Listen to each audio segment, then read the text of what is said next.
Estoy convencido que para que tengamos un gobierno creíble, eficaz, eficiente, que podamos realmente confiar en él, necesitamos una pieza fundamental, un sistema nacional que nos permita tener acceso a toda la información, transparencia, que realmente podamos contar con los datos que nos permitan confiar en el gobierno. Por eso nuestro país desde 2002, hace 14 años, ha hecho esfuerzos para construir un Instituto Nacional de Acceso a la Información y Transparencia. Este esfuerzo se fortaleció en el 2015. ¿Dónde estamos? ¿Qué nos falta? De eso hablaremos hoy en el Estudio México Social.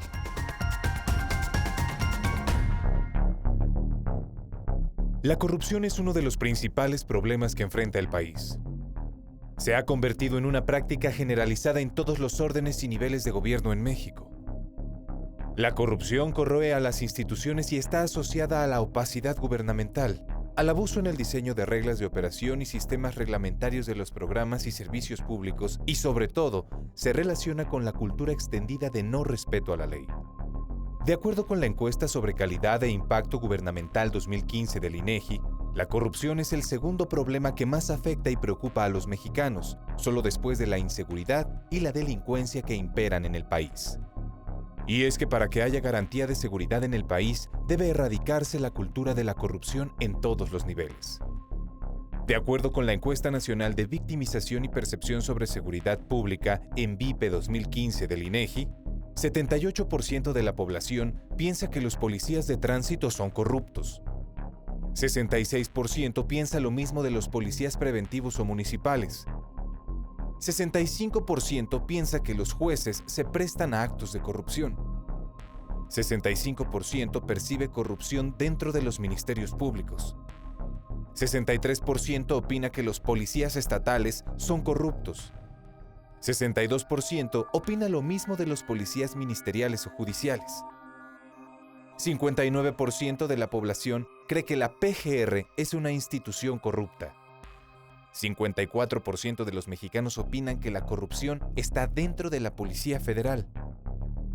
25% de la población percibe corrupción en los actos del ejército.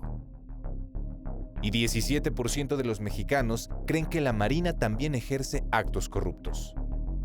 Al respecto, en 2015, el Índice Global de Percepción de la Corrupción, elaborado por Transparencia Internacional, ubicó a nuestro país en el lugar 95 de corrupción de un total de 168 países y en el lugar 15 de los 25 países del continente americano que fueron evaluados. Hay que atender que la corrupción está vinculada a la falta de transparencia y rendición de cuentas, y en ese sentido, el 73% de los mexicanos considera que el Estado y sus instituciones son poco o nada transparentes. Ante este panorama, la aprobación del paquete de leyes relativas al Sistema Nacional Anticorrupción constituye apenas el primer paso, fundamental e indispensable, pero no suficiente para erradicar la corrupción, garantizar un gobierno abierto y establecer mecanismos de sanción que hagan posible el desarrollo social y la construcción de un fuerte estado de bienestar capaz de garantizar los derechos humanos de toda la población. Comentaba con el comisionado Joel Salas que una pieza fundamental para lograr gobiernos eficientes, creíbles, legítimos, eficaces, es todo el esfuerzo que ha realizado el país durante casi 14 años para construir un sistema nacional de acceso a la información y transparencia. Nuevamente, gracias Joel por estar en el programa México Social, nos permite revisar esta agenda que es para mí central. Pero empecemos por el principio, son 14 años, revisando los datos ahora que venías al programa, desde 2002, diciembre de 2002 creo, se empezó este esfuerzo a poner una pieza fundamental que no había sido nombrada, la información, como parte, tú lo decías hace rato, pues de esta enorme aspiración democrática que se potenció con el advenimiento de un nuevo partido al Poder Ejecutivo. Haz un recuento. ¿Qué ha pasado estos 14 años? Y nuevamente, gracias por venir a México Social. Al contrario, Mario Luis, gracias a ti. Siempre es un placer poder estar contigo y con tu auditorio para tratar de construir un México más social, un México más justo. Creo que lo esbozas muy bien. Desde la reforma constitucional de 1977 quedó impreso en el sexto, el Estado garantizará el acceso a la información. Sin embargo, tuvieron que pasar pues que casi 25 años para que finalmente se determinara el procedimiento mediante el cual se podía acceder a la información, y fue justamente cuando se dio la alternancia en el poder. Digamos que en el antiguo régimen el poder era información, el poder determinaba qué información se podía entregar, qué información se tenía que manipular, y la población en general no podía acceder a los registros de cómo el poder tomaba decisiones. Efectivamente, en el 2002 se crea la primera Ley Federal de Transparencia, y fue un proceso en donde las propias resistencias de los gobiernos generaban a que esto se ha sido algo gradual.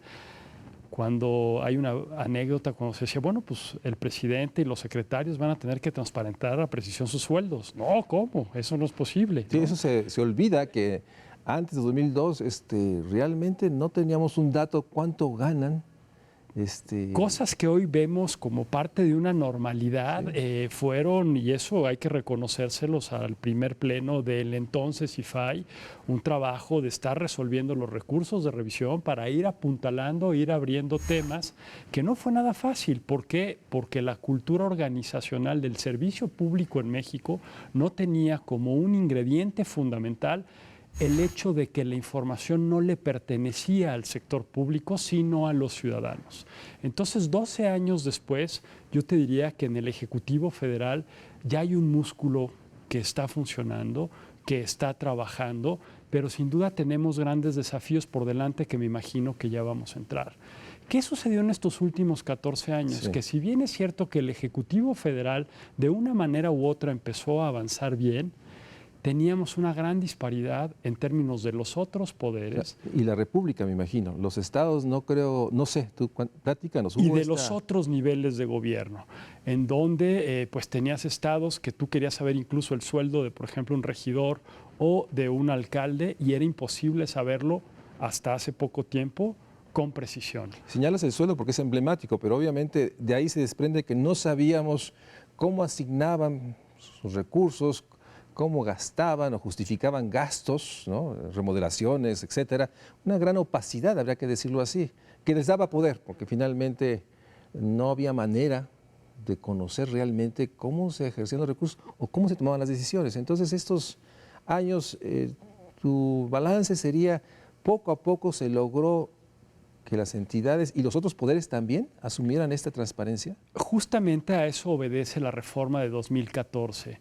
Después de estos 12 años, hubo una reforma en 2007 que trató de homologar. Sin embargo, no había un instituto nacional que tuviera competencia sobre los tres poderes de la Unión y todos los entes autónomos, partidos políticos, sindicatos, y que pudiese fungir como segunda instancia si al ciudadano de Mérida o de Tijuana no le respondían bien sus órganos garantes locales. Y a eso obedece esta reforma. Pues digamos, en el balance que se hizo fue de que pese a que teníamos desde 2002 una ley federal, un IFAI, pese a que empezó a abrirse, había resistencias y muchos espacios, sindicatos, universidades públicas, otros poderes que finalmente daban lo que consideraban era conveniente en su interés. Así es. Yo te diría, Mario Luis, demos un pasito atrás. Con la alternancia en el poder y el cambio de partido hegemónico, se generaron expectativas de con solo tener una democracia electoral, las grandes flores del mal de la República iban a desaparecer. Es decir, se iba a reducir la corrupción, se iba a reducir la desigualdad e iba a existir comunidades más seguras a lo largo del territorio nacional. 25 años después de esas primeras reformas en materia electoral que dio nacimiento al antes IFE, hoy INE, pues eso no sucedió. Entonces hubo un movimiento de exigencia ciudadana de ya tenemos certeza y certidumbre cómo se accede al poder. Ahora queremos incidir en la forma como se ejerce el poder, y para ello era fundamental saber cómo se tomaban las decisiones en los tres niveles de gobierno y en los tres poderes. Y yo creo que es a ese espíritu de poder dar certeza y certidumbre cómo las autoridades toman decisiones y cómo la población puede incidir a lo que obedece la reforma de 2014. Entonces, como tú muy bien lo señalas, en la lógica del Ejecutivo Federal, hubo avances, se generó este músculo, empieza a haber una cultura de la transparencia en los servidores públicos, pero no se podía decir lo mismo de los 3 niveles de gobierno, en donde un regidor, un alcalde o incluso ahora lo vemos que está sucediendo con algunos gobernadores. No solo endeudan a su estado, sino que están tratando de blindar su salida para que no puedan ser fiscalizados pese a este nuevo clima institucional que tenemos. Durante estos 14 años hay cualquier cantidad de historias de corrupción, de impunidad en el ámbito subnacional, que creo que a eso obedece la otra gran reforma, que es la reforma que crea el Sistema Nacional en evidencia lo Anticorrupción. pones. De hecho, estos casos recientes de Veracruz, Quintana Roo, de que hubo, por lo menos la percepción grande de un manejo irresponsable, lleno de corrupción de los gobernadores, o sea, pese a que había un sistema nacional de información, o sea, no pudo contener, esto habla de la enorme, ya hablaremos de eso, de una agenda pendiente, porque estaban esos instrumentos, y lo que tenemos en evidencia en Veracruz y en Quintana Roo es de que me parece muy bien que ahora los fiscalicen y haya responsabilidades, pero no hubo el andamiaje para evitar. Y ahí creo que tenemos que hablar de ciudadanía y hablaremos de eso. Entonces, en el balance llegamos a 2015, INAI, déjame mencionar un tema que es fundamental. En 2011, el nuevo artículo primero, un nuevo paradigmas de país en términos de garantizar los derechos humanos, que junto con este y otros nos habla que este siglo XXI, en términos de paradigma jurídico, es otro al del siglo XX. Y hay una enorme resistencia y esfuerzo de mantenernos, digamos, en estas inercias que llevan a estos casos dramáticos. En este proceso de el INAI, llegamos ya al INAI en 2015, apenas está un año. Este año, imagino que es un esfuerzo enorme construir una institución autónoma. ¿Cómo nos podrías describir estos 11, 12 meses que han estado ustedes tratando de convertir al IFAI en INAI? Efectivamente, como bien lo señalas, es un proceso complejo en el sentido de que el INAI nace de una reforma constitucional y de una ley muy robusta. Es decir, lo que implica la ley general le implica las mismas cargas al Ayuntamiento de Guajicori en Nayarit como a la Secretaría de Hacienda. Las capacidades institucionales que tiene para cumplir con la ley la Secretaría de Hacienda distan mucho de ser las mismas que tiene el Ayuntamiento de Guajicori en Nayarit. Entonces, se está construyendo este sistema nacional de transparencia.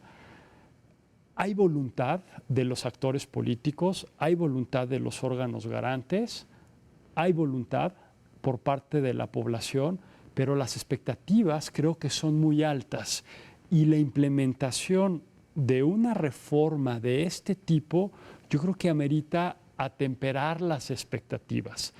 No sé si vamos a tocar un tema, por ejemplo, lo de la plataforma nacional de eso, que son los instrumentos para esta que la propia ley lo mandata, pero el propio Infomex, que era el sistema de información anterior, se tardó varios años en construirse. Pero déjame hacer una pausa y regresemos a este punto en términos del enorme reto de construir las capacidades que tienen los sujetos obligados para responder a una ley. Y ahí obviamente el caso de esta dimensión entre Guajicori y la Secretaría de Hacienda, o entre las universidades públicas y una pequeña universidad que recibe recursos, nos habla de un enorme desafío. Y déjame marcar que este proceso, digamos, de acceso a la información, transparencia, de hacer visible todo lo que es público, y todo lo que es público es, por esencia, tiene que tener una máxima publicidad y conocimiento, se ve animado por la emergencia de las tecnologías, Facebook, Twitter. No podríamos imaginarnos muchos eventos que nos hemos enterado, no por la voluntad de los actores del poder, sino por el ciudadano que toma una foto, hace un periscope, y entonces sabemos de muchas acciones que no solo son condenables, sino que debían haberse informado en tiempo y forma. Vamos a un corte y regresamos para seguir hablando sobre el INAI, sobre el enorme esfuerzo que tiene de ser un instrumento para construir esta democracia, que en el sentido más esencial es construir un México social, un espacio donde todos podamos vivir con los derechos que nos da la Constitución. Vamos a un corte y regresamos al Estudio México Social. De acuerdo con la encuesta sobre calidad e impacto gubernamental en SIG 2015, se estima que la tasa de población que tuvo contacto con algún servidor público y tuvo alguna experiencia de corrupción fue de 12.590 por cada 100.000 habitantes. Además, la tasa de personas que algún conocido le refirió actos de corrupción en los trámites que realizó alcanzó 46.790 por cada 100.000 habitantes. Y la tasa de personas que cree o ha escuchado que existe corrupción en los trámites que realizó es de 59.713 personas por cada 100.000.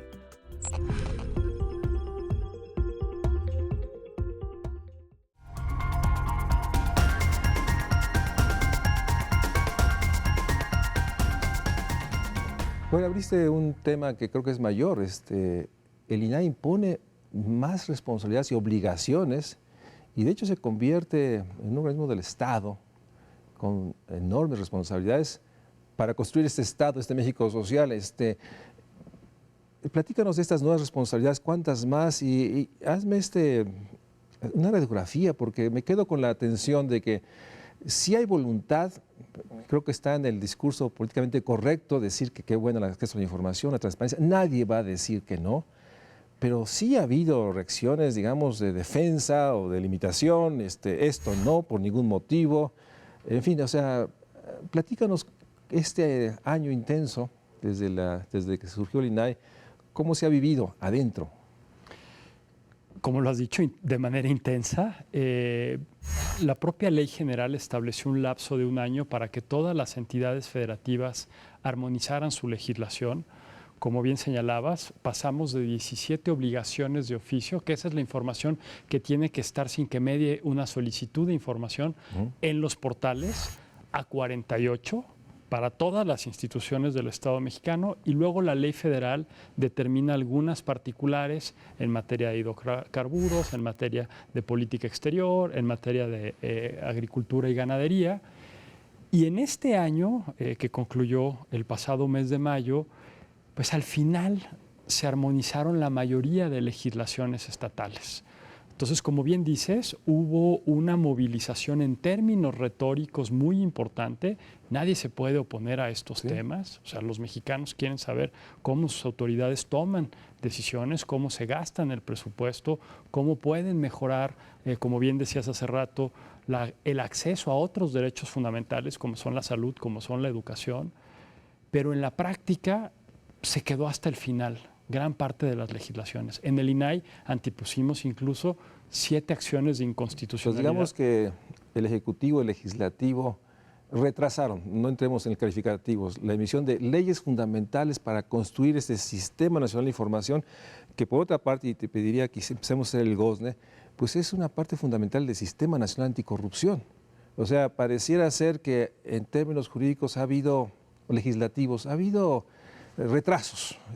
Algunos amigos lo señalan con enorme sospecha, suspicacia, porque esto va a implicar que actuales funcionarios pues, sean, digamos, sujetos obligados pues, tardíamente, porque las leyes falta la ley, falta el reglamento, falta una mucha de goznes.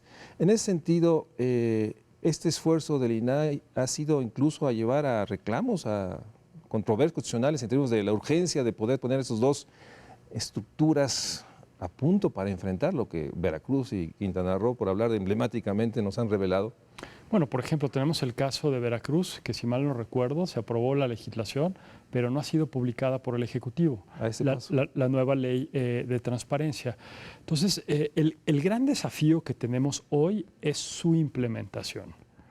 ¿Cómo hacemos para asegurarnos que la información que requiere la gente en su vida cotidiana para tomar una mejor decisión, esa información ya existe? Pero por otro lado, ¿cómo hacemos de cara a la construcción del Sistema Nacional de Transparencia que la información que aparece todos los días en los medios de comunicación masiva sobre presuntos actos de corrupción? Últimamente, no sé si has visto los reportajes que han salido tanto en Animal Político como en otros medios, en donde señalan con mucha precisión la construcción de empresas fantasmas, esta relación entre poder político y empresas privadas, la extorsión que en ocasiones se hace desde el poder político, que haya consecuencias. Digamos que a 14 años de tener una ley federal de transparencia, lo que tuvimos es mayor acceso a información que revelaba en ocasiones el mal uso de los recursos públicos. De hecho, hay un artículo en el México Social de este mes en donde se revela esta paradoja de la democracia. Así es. Mayor acceso a la información, lo que evidenció,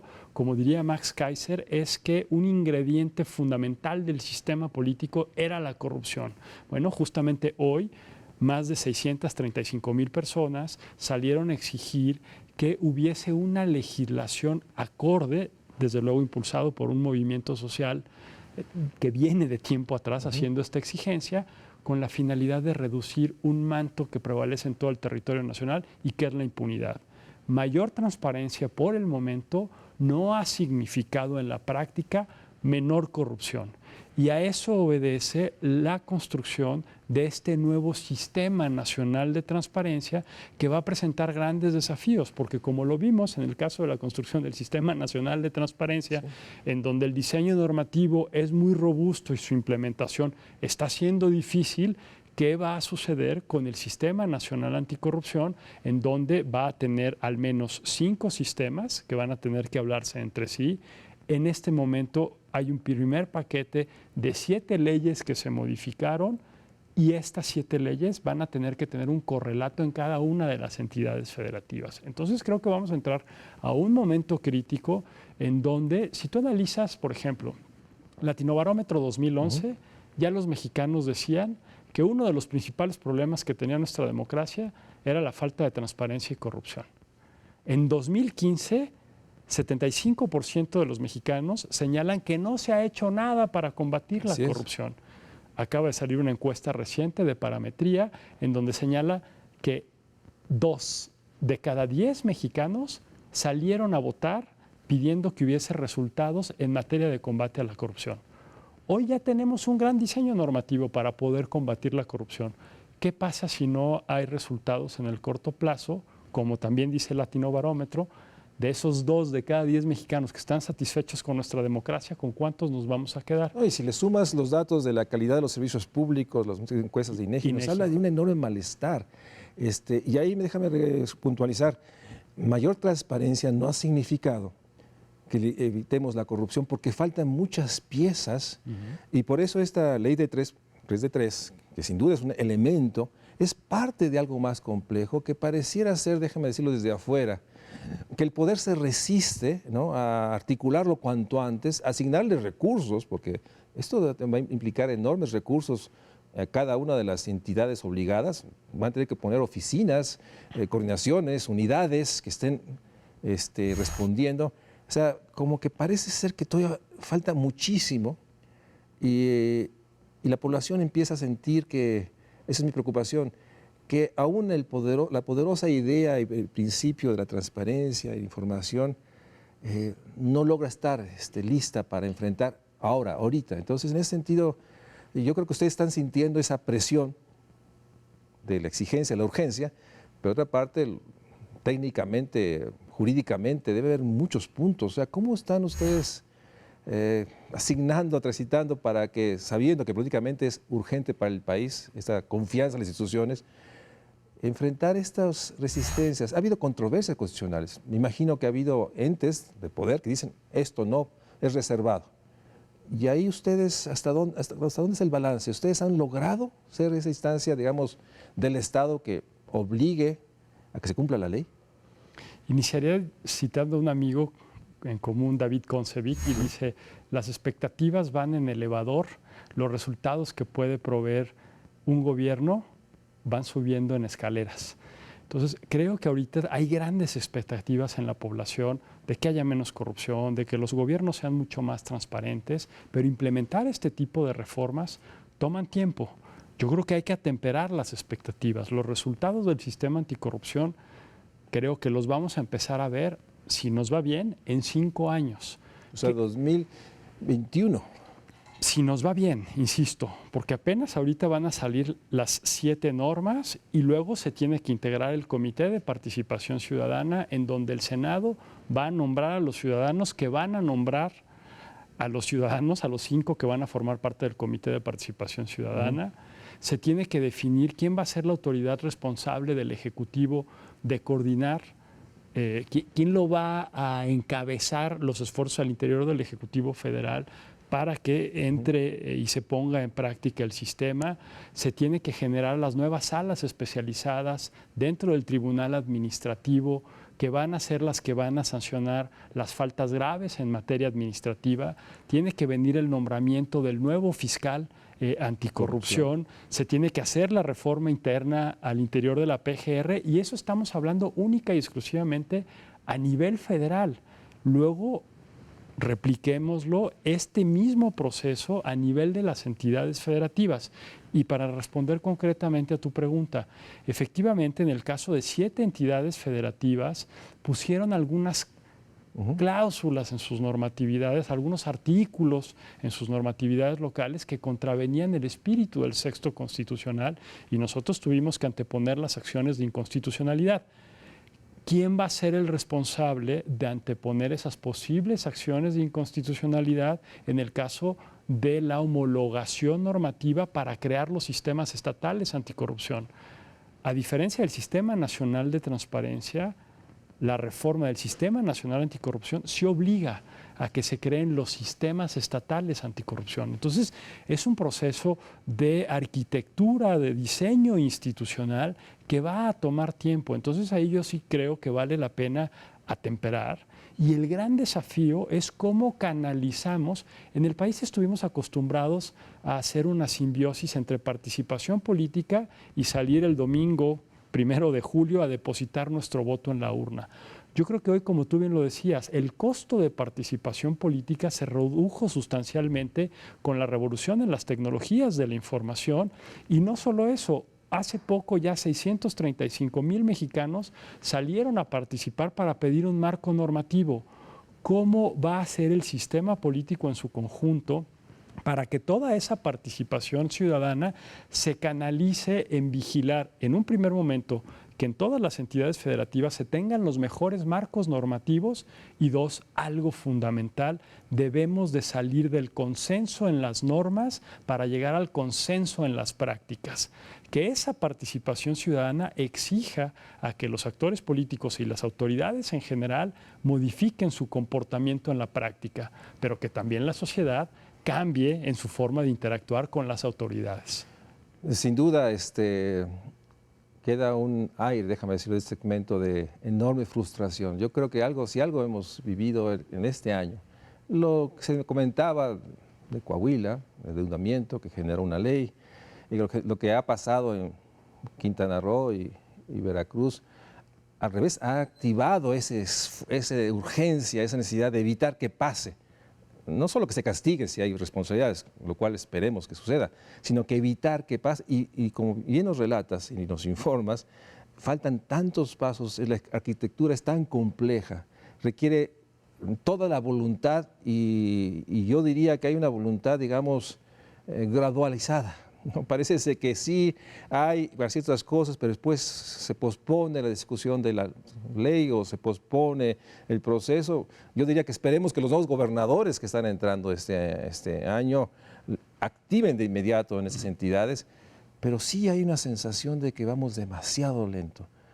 Vamos un corte y regresamos, porque ante esto, recientemente el INAI tiene información de cómo los ciudadanos están observando, apreciando el esfuerzo. O sea, el tránsito de siglas parece menor, pero es mayor. O sea, y nos gustaría saber qué los datos nos dicen, hasta dónde no es un asunto solo de los periodistas o los investigadores, sino realmente la ciudadanía ante una percepción de, digamos, de una falta también a sus datos, etcétera.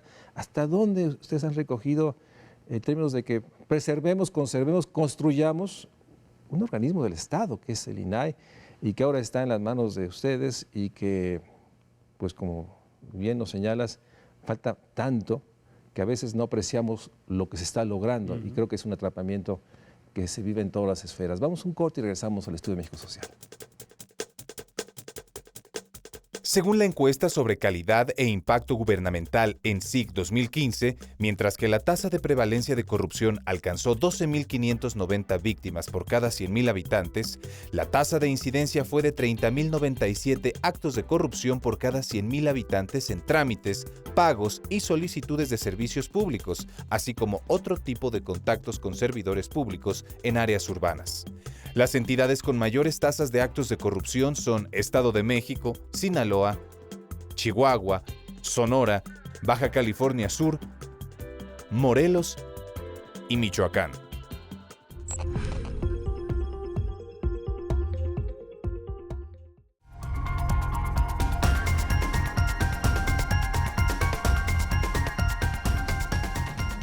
Ante ese enorme desafío de arquitectura, ingeniería institucional que tienen ustedes enfrente, por otra parte, es cierto que la población, de alguna manera, y me gustaría mucho conocer los datos, porque obviamente en una república como la nuestra, una cosa es la percepción que tiene la población, digamos, del centro del país sobre que hay algo llamado INAI y que podemos solicitar información, hay dudas. Recientemente yo platicaba aquí antes de entrar al programa de que la gente dice, bueno, ¿y cómo se accede? O sea, ¿realmente sirve, responde? Entonces, ¿qué nos dice esta encuesta que acaban de levantar ustedes en términos de hasta dónde, digamos, la población está interiorizando que hay un organismo del Estado llamado INAI? Empecemos por esa simple pregunta. ¿Este tránsito de IFAI a INAI generó, digamos, desconocimiento? ¿La gente sí conoce, sí sabe que existe? ¿Cómo lo perciben ustedes? Estamos levantando, creo que la que tú te refieres es la de percepción que hacemos cada año, Así es. en donde efectivamente el cambio de siglas sirvió para que el INAI tuviese un mayor posicionamiento ante la población, pero cosa curiosa, por lo que más nos están identificando es por el otro derecho que tutelamos, que es el de la protección de los datos personales, ¿sí?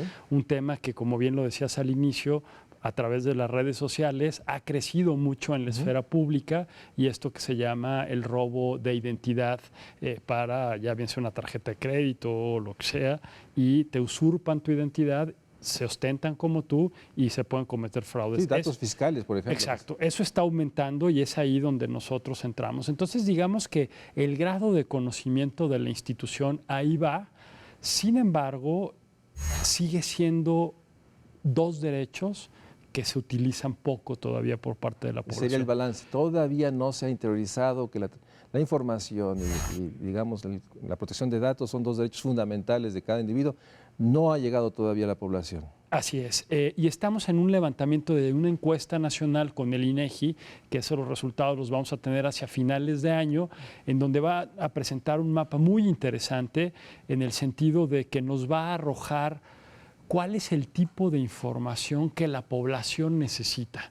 Porque hace rato hablábamos de esta traducción o este paso de 17 a 48 obligaciones de transparencia, pero en realidad eso que mandata la ley a que tiene que estar ahí publicado de oficio, obedece a las necesidades de la mayoría de la población, y eso nos va a requerir, si no hay justo un cruce entre las necesidades y la oferta, o la demanda y la oferta de información, vamos a tener que detonar algo que está contenido en la ley, que es la transparencia proactiva. No esperar a que el ciudadano pida información, insisto, solo 6% de la población ha hecho uso de uno de los dos derechos, sino que nosotros démosela de manera proactiva. ¿Que esté permanente en esto que llaman plataforma? ¿A eso te refieres? Que esté permanente en los portales, o bien que esté permanente de manera física en aquellas comunidades en donde hay grupos vulnerables y que información mínima básica les permite ejercer o tener acceso pleno a otros derechos fundamentales. Y ya tenemos casos que están trabajando algunas organizaciones de la sociedad civil, como por ejemplo Artículo 19 o el Instituto Simón de Beauvoir, en donde están trabajando con grupos vulnerables, y gracias al ejercicio del derecho de acceso a la información, estas comunidades pueden acceder a derechos fundamentales como la salud o la educación. Yo te diría que estamos en un momento crítico porque la gran discusión del tema anticorrupción se centra en el imaginario colectivo en combatir lo que en algún momento se les llamó los peces gordos. Creo que el problema de fondo es que la corrupción le ha costado muy cara al país porque no nos ha permitido tener el México social que todos queremos. El México que tú decías pueda existir en la práctica a partir de los derechos que están consagrados en la Constitución. Entonces, la información puede ser útil para reducir la corrupción en cosas tan básicas como, por ejemplo, el abastecimiento de medicamentos en las clínicas del Seguro Popular. Cosas tan básicas como, por ejemplo, que los programas destinados a que los niños tengan tablets o tengan los útiles escolares que necesitan para maximizar sus estudios, efectivamente les lleguen a esos niños. Y ahí no estamos hablando de plataforma, ni estamos hablando de grandes tecnologías de la información. Que la información les llegue, que estén afuera de las escuelas sobre cuánto dinero se debía destinar para los útiles y los escolares y los tablets, a qué niños y si efectivamente esto les llegó. Evidentemente protegiendo los datos personales. Sí, ahí nuevamente es un esfuerzo de décadas, yo te diría, de poner afuera de las presidencias municipales las obras que se van a hacer, los montos que se van a destinar, los tiempos de entrega, quiénes son los beneficiarios. Y es un asunto que no logra todavía consolidarse y está atrapado, déjame ponerle mayor complejidad, pues también a este enorme rezago educativo.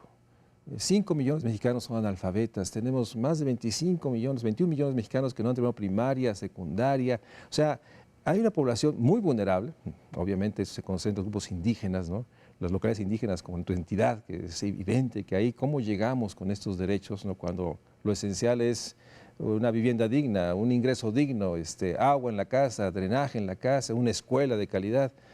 Y en ese sentido, el desafío es enorme porque la población se centra ahora en la protección de datos y veía esos datos, mi nombre, ¿no? O sea, proteger mi nombre para que no sea usado por otro y lo use en términos, digamos, ilegales. Pero no hemos activado esta parte de, digamos, de darnos cuenta que información, corrupción, derechos es algo que está articulado. Y ahí yo no sé si el INAI tiene, dentro de esta enorme complejidad de obligaciones, cómo interiorizamos en todas las poblaciones, 120 millones de mexicanos, en las comunidades más marginadas, más segregadas, cómo interiorizamos para que en las zonas urbanas periféricas la población active. ¿Cuál es el volumen de demandas que tienen, digamos, no sé si tienen ustedes segmentados una parte de periodistas, investigadores y otra población general? ¿Tienen datos sobre si vamos en la ruta correcta y se va incrementando o se ha estancado en un 6-7% de la población, que es la que sigue usando esta información? Tenemos datos y los datos se van a complementar a partir de esta encuesta que te comento que estamos realizando con el INEGI. Uno de los grandes desafíos que tenemos por delante en el INAI es justamente ese. ¿Cómo llegamos a población en donde el acceso a la información puede ser una llave, puede ser un derecho instrumental para exigir la garantía de otros derechos que están consagrados en la Constitución? Y yo lo diría de esta manera: no hay que perder de vista que la transparencia, el acceso a la información, la lucha por la corrupción son medios, no fines en sí mismos. El fin es construir un México más justo. Así es. Y yo creo que justamente la discusión ahorita, y aprovecho para hacer un poco de publicidad, Mario Luis, la Semana Nacional de Transparencia, que es el evento más importante que realizamos en el Instituto a nivel nacional, que va a ser los próximos 28, 29 y 30 de septiembre, se va a centrar en cómo la información puede ser útil para cumplir con los objetivos de desarrollo sostenible y concretamente los 6 primeros.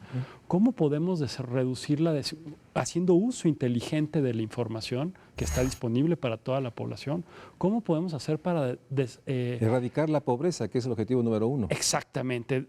Y yo lo pondría más en términos de reducir la desigualdad económica y social lacerante que se vive en el país. Va a ser muy interesante esta semana porque déjame reconocer que el INAI ponga en el centro la desigualdad, la cuestión social en el sentido más amplio, pobreza, discriminación, exclusión, vulnerabilidad, y su vinculación con la información activa que esta reflexión pueda generar acciones específicas y difundir.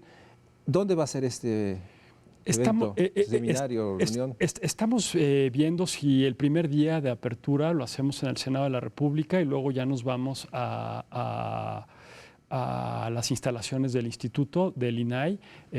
Solo quería comentarte, para atender a la pregunta que tú señalabas, cómo hacer para involucrar al mayor número de mexicanos para que el derecho de acceso sea un derecho instrumental, y ese va a ser el núcleo duro de la discusión que vamos a tener en la Semana Nacional de Transparencia.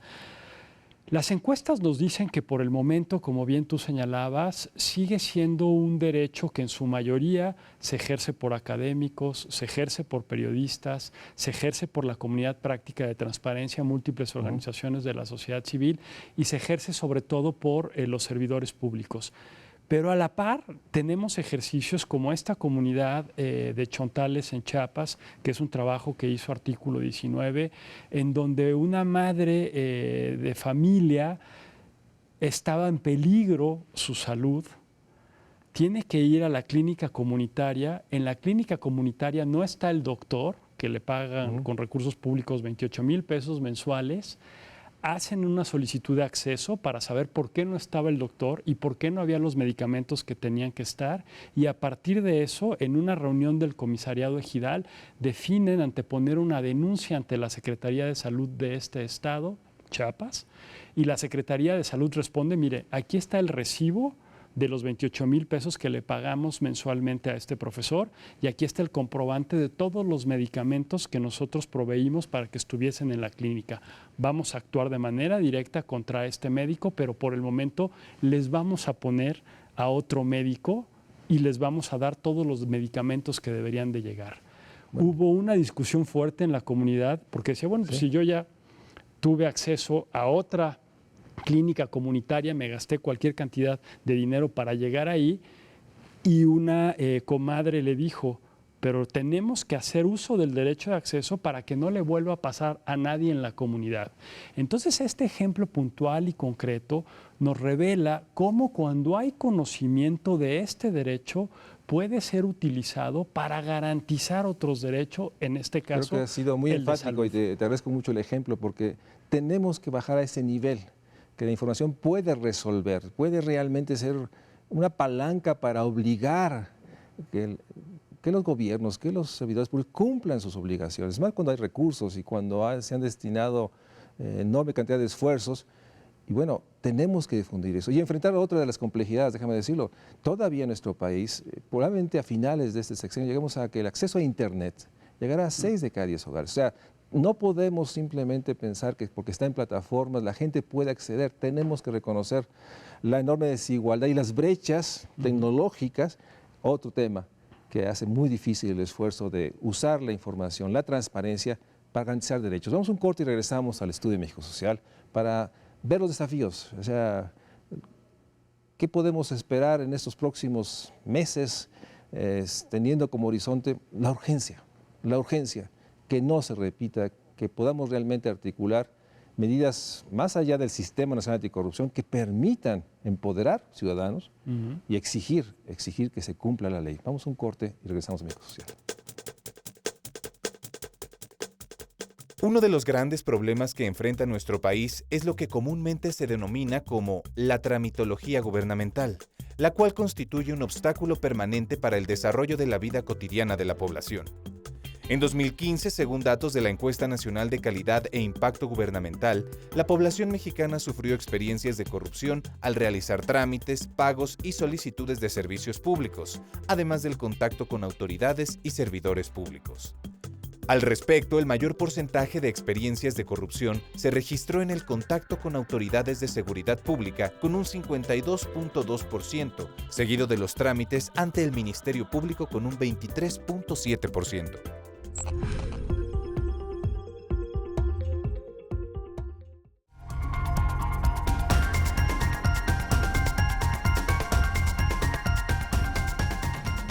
Bueno, te quedan pocos minutos, pero sí me gustaría que pudieras darnos una agenda, un cronograma, los próximos meses. Déjame nuevamente poner complejidad.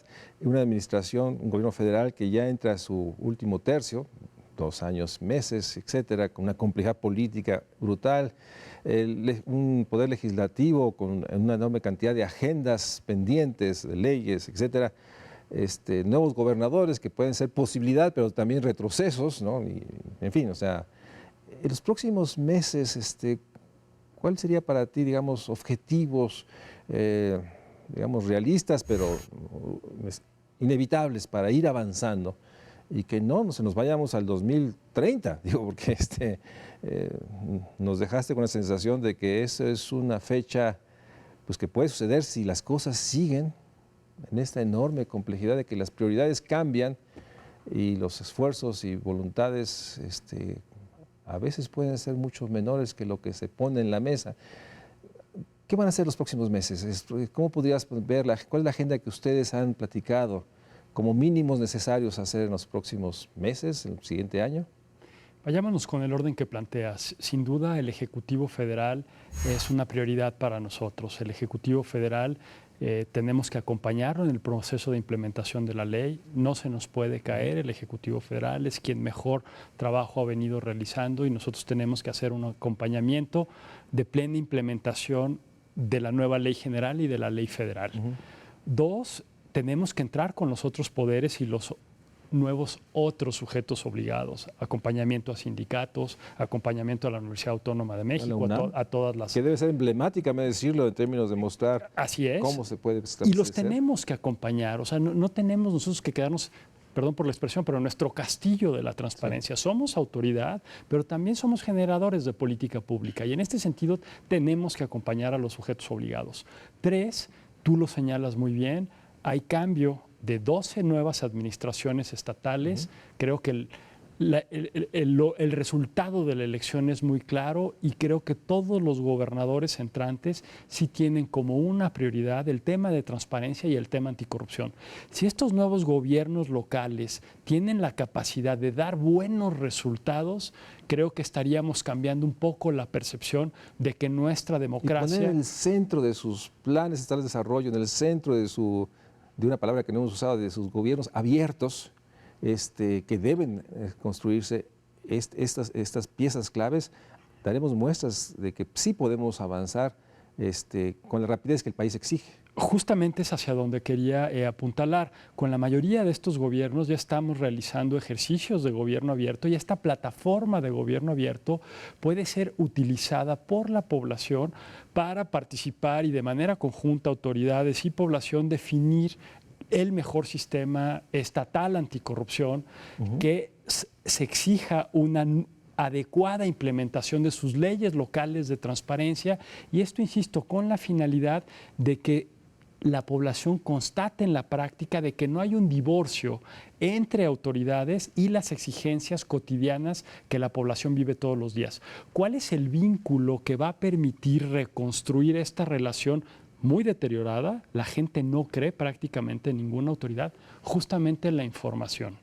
Si estas autoridades, 3 poderes, 3 niveles de gobierno, haciendo un uso estratégico de la información, pueden demostrar que la información es el vehículo para atender las exigencias ciudadanas, creo que en el próximo Latino Barómetro el grado de satisfacción con nuestra democracia puede aumentar. El riesgo es que, pese a que tengamos estas 2 grandes reformas, las cosas en la práctica no cambien. En los 2 planos, en el nivel macro, con esta idea de impunidad en las más altas esferas políticas, y esta impunidad micro de que los medicamentos que le tienen que llegar a esta señora o al hijo de esta señora no estén. Que la educación de calidad de esta gran inversión que hace el Estado mexicano para poder tener a los mejores profesores, para tener los mejores recursos necesarios para que nuestros jóvenes se capaciten, tampoco llegan porque quién sabe en dónde estuvieron los recursos. Entonces yo creo que hay un gran desafío tanto para la población en términos de grado de exigencia como para las autoridades de estar a las alturas de las expectativas que han generado estas 2 grandes reformas. Si pudieras nombrar, a ver, ¿cuál es la acción que debe hacer el Ejecutivo Federal en en el próximo periodo legislativo, promoviendo una ley o legislativo? ¿Cuáles son, digamos, en concreto, qué debe hacer el Poder Legislativo? Si pudiéramos nosotros hacer una solicitud. ¿Qué ley, qué falta ahí en el Poder Legislativo? En el legislativo yo creo que ya hicieron su parte. O sea, ahí no tenemos pendientes. Está pendiente que salga de la Cámara de Diputados la ley de protección de datos personales, está pendiente la ley de archivos. Si no hay archivos, no hay información. Entonces ese es un tema que sí está pendiente en el legislativo. En lo anticorrupción ya sacaron toda su parte. Está más bien en la promulgación por parte del Ejecutivo de esta ley. En realidad, de las 7 leyes. O sea, digamos que el Ejecutivo, si hubiera una urgencia que podemos señalar, es que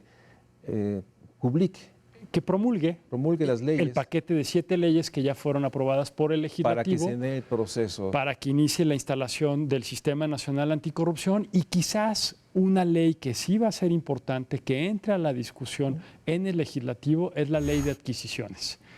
Si nosotros no modificamos la forma como adquiere el Estado mexicano, si no generamos plena certeza y certidumbre en cada uno de los procesos, la verdad de las cosas es que el tema de la corrupción va a ser difícil que se modifique.